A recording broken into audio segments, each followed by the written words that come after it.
अस्सलामुअलैकुम वरहमतुल्लाहि वबरकातुहू। बिस्मिल्लाहिर्रहमानिर्रहीम। सूरह फातिहा।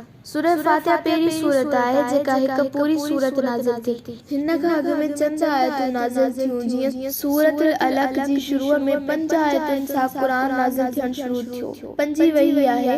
हीअ सूरत फातिहा निमाज़ जो ख़ासि हिस्सो आहे, बल्कि हीअ सूरत ई निमाज़ आहे। हिन जूं 3 आयतूं अल्लाह ताला जी शान में आहिनि ऐं 3 आयतूं दुआ आहे ऐं हिकु आयत ॿिन्ही हिस्सनि खे मिलाए थी। सूरह फातिहा जी माना आहे खोलणु या इफ्तिताह, यानी ये सूरत फातिहा कुरान करीम जो इफ्तिताह करे थी। हिन सूरत जा ॿिया बि खोड़ सारा नाला आहिनि। अल शाफ़ी, अल काफ़ी, उम्मुल कुरान, असासुल कुरान ऐं ॿिया बि खोड़ सारा नाला आहिनि।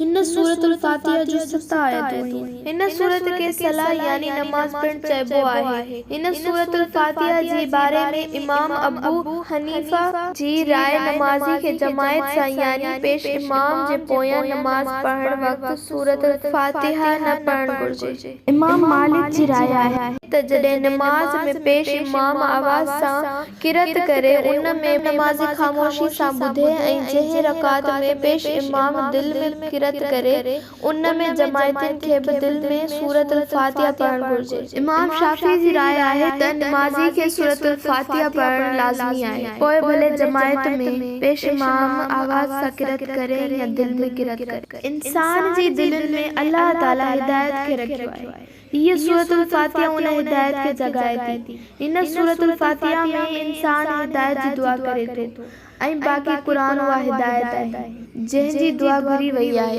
ऐं इन हिदायत जी इहा बि दुआ आहे त असांखे ए रब हिदायत ते क़ाइमु रख, किथे भटकी न वञूं ऐं दुनिया जी गुमराहीअ में पइजी न वञूं। हिन सूरतुल फातिहा जी आख़िर में आमीन चवण में हिकिड़ी राय आहे। आमीन वॾे आवाज़ सां चइजे ऐं हिकिड़े जी राय आहे त दिलि में आमीन चइजे। ॿिन्ही तरीक़नि में आमीन चवण लाज़मी करार ॾिनल आहे। अल्लाह ताला असांखे हिन सूरतुल फातिहा सही पढ़ण, समझण ऐं अमल करण जी तौफ़ीक़ अता फ़रमाए। आमीन।